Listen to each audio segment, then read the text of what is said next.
Well, a bit sheltered from the wind here. After a nice breakfast, we are now leaving Vogelsang. We're seeing the last remains here. We are at an old gas station, and soon we will be going out the official gate. Yeah, well, as you could see, the weather is a total different world than yesterday. There was no rain forecasted, but as you could see, we both are wearing our rain jackets. So is Ravi. Because it's wet. I thought first, well, it might not be too bad, but within 10 minutes of leaving the hostel, we were totally starting to get soaked. So put rain jackets on. I decided to hike practically straight back to the car because a longer hike I had planned has some nice views. Well, that doesn't bring anything today because it is foggy, so we're not going to see anything. So that doesn't bring it. It doesn't bring much to do that hike, although it was a nice one. But yeah, so there will be one thing on our way out, and when the weather isn't going too bad, we will stop there because there is a wild camping spot nearby here. So maybe we can check that out. I really wanted to stay there, but I'm always too late with booking because that booking system is a little bit crooked. But the wild camping spot shouldn't be open until April 1st, so there shouldn't be anyone there. So this might be a good opportunity to check it out, but it is in the open field, so we'll have to see how the weather is going to end up. But yeah, let's continue and leave Vogelsang behind us.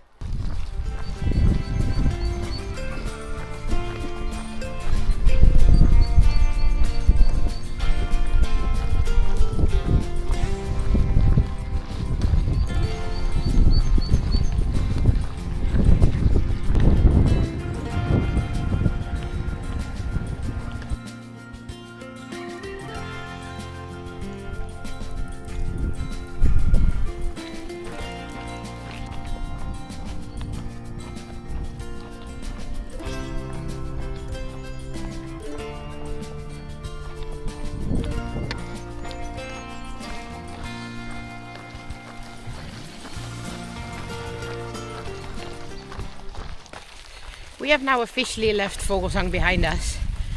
Well, a little bit about the hostel. 10 out of 10. 2 thumbs up. Absolutely. If you're ever looking for a hostel to stay with your dog in the Eifel, go to this hostel. It's called K13 Guest House, so K13 Guest House, and it is absolutely spot on. They offer private rooms, like you saw in my case. I got a private room. So that was absolutely great. Room's perfect also for hikers. You have a lot of power outlets to charge everything. So if you're in need of a stop, when you're hiking the Eifelsteig or something, that's absolutely recommendation. Super dog friendly. You have to pay 12 euros for your dog. So that's not really cheap. But you can take your dog everywhere. I will blend in some shots after this one where I can take you on sort of a tour of the hostel, and your dog's allowed everywhere. They can come join you in breakfast. When the owners offer dinner, you can bring your dog to dinner. That was my only disappointment of this stay actually, because when you're reading reviews on the internet, everybody says that the food that the owner cooks is superb. It's typically traditional German food, and that's the food that I like. But I was the only one yesterday who requested dinner, and they do not offer it for one person. So yeah, I had to skip on that one. So that was a bit of a shame, but breakfast was good. So you can take your dog over there. Your dog can stay with you on a room, obviously, and they also have 2 common rooms, and you can bring your dog there as well. There are some nice couches over there, books that you can read, games you can play. So yeah, that is really nice. I can absolutely recommend it. Like I said, 10 out of 10 for this hostel.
And what did I think about this hostel stay in general?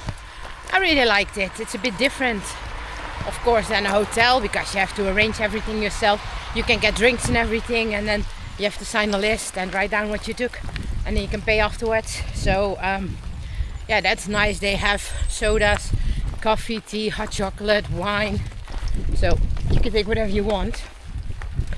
So yeah, I really liked it. It was new, like I mentioned yesterday. We never stayed in a hostel before, and probably we won't be again. And that's not because I do not like it, but that is because dogs usually are not allowed in hostels here. So this was really a unique situation, a unique opportunity that we had to take. And I absolutely did not regret it. Like I mentioned yesterday in my video, the hostel owner was super friendly. So all in all, great stay. Highly recommend it. Either when you have a dog with you or not, but when you are looking for a place with your dog, go there.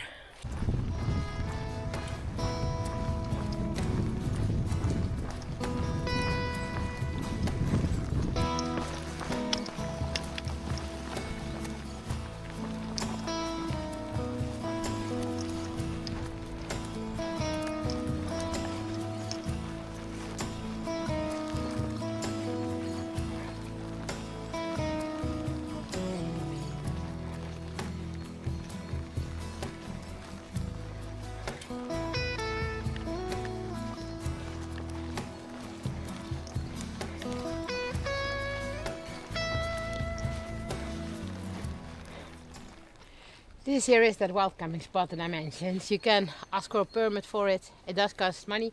If you want half of these platforms, you pay 15 euros.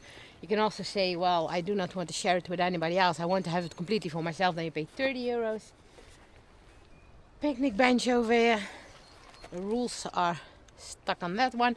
The only rule I'm a little bit, I don't know how to call it, but you are not allowed to use any form of cooking equipment here, so you cannot make a warm meal. So that's a little bit of a downside. I can understand when it is highly summer and it's 30 degrees Celsius, but when it is spring or fall, I don't see much of a problem there. And maybe Ravi is going to camp. That I mentioned when I made my video about setting up your tent on a wooden platform, which has an awful lot of views, by the way. Thank you for that. I mentioned that the wooden platforms in Germany have rings to put your guy lines on. So as you can see, they're every few centimeters. So that is much better, and they are also on the platform. See, this isn't too slippery. No. They are everywhere on the side. And here on the platform, you have them as well. So when you are sharing it, so that's really nice. And everybody has one half, you have one half, the other person has the other half. So yeah, that's much easier way to set up your tent than it was on those platforms in Belgium. And the quality is much better as well. This should be way easier to put those little fish hooks in between that I had. So yeah. And then over there, there's a little toilet, a privy. So you get a code for that, so not everybody can use it. There's a lock on there. So yeah, I think that this was nice to show you. Anyway, although the weather is still crap. But that gave us the opportunity, because if we were doing the long hike, we wouldn't have passed here. So now I've seen it, you've seen it. Look, I have the code because I booked it last year, but then I had to cancel it because of the heat. As you can see, there's no shade here. And that weekend it was 30 degrees Celsius, over 30 degrees Celsius, so I skipped that one. But now I know how it looks like. There's only one thing that makes me a little bit hesitant to book here, because this is nice in nature. Nobody will bother you here in regards to hikers or something. But behind those trees is a refugee center. And I do not care about refugees at all. And I do not know how the situation is up here. But near home we are having a refugee center as well. And that's nothing but misery. I mean, if we would like to go to the supermarket, we almost can't do that without security behind us and stuff like that. Train station is about to be closed because of the behavior of those refugees. So yeah, I'm not sure if they're going to leave you alone when you are camping here. I saw some videos on YouTube, people who did camp here, and when they arrived, the refugees were sitting there drinking beer, and they came back in the evening. And I don't know, as a solo female backpacker, if I'm going to be confident enough. I'm not afraid of wild camping at all, but because I see what kind of harm that's causing near home, then I'm not sure if I will be settled enough and relaxed enough if I stay here alone. So yeah, I have to check that out. I do not want to blame anyone on forehand, but it's really close, that center. It is over there. So, and they are allowed to go off the property. So I have to think about that one, but now I've seen the place. It is better than I thought it would be, because when you see photos on the internet, it doesn't look that nice. But in reality, I like it. So might be a chance that you see us going back here, maybe with somebody else. Maybe I'll find the courage to do it alone. Now it sounds like I'm afraid of solo backpacking. I'm not. It's just because of the neighbors. And maybe they are all friendly here. I mean, not every refugee center is the same, because the one near home has really bad cases as well. So people who are not allowed to stay and should return but don't return, stuff like that. But yeah, it was nice seeing that place.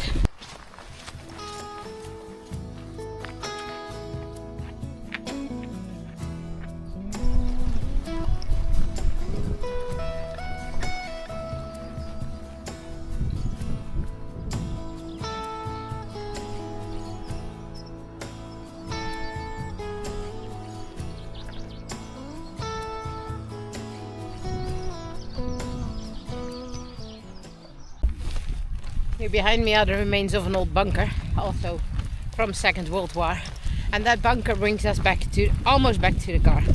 So yeah, that was not what we expected today. The good weather we were hoping on yesterday did not come, but it was good anyway. The video is much shorter than the one from yesterday, because I noticed that one was very long. I cut out quite a few shots, because otherwise it would almost be 1 hour of video. So today's video, yeah, a lot shorter, but I hope that you liked it anyway. Spring is here. Last night daylight saving started 2 o'clock. The time went to 3 o'clock last night. So yeah, we're going to have longer days, better weather coming towards us. So hopefully more backpacking trips coming up very soon as well. If you liked our videos, give us a like, subscribe to the channel and notify the alarm bell. And then as always, enjoy the outdoors. We'll catch you on the next trail. Goodbye.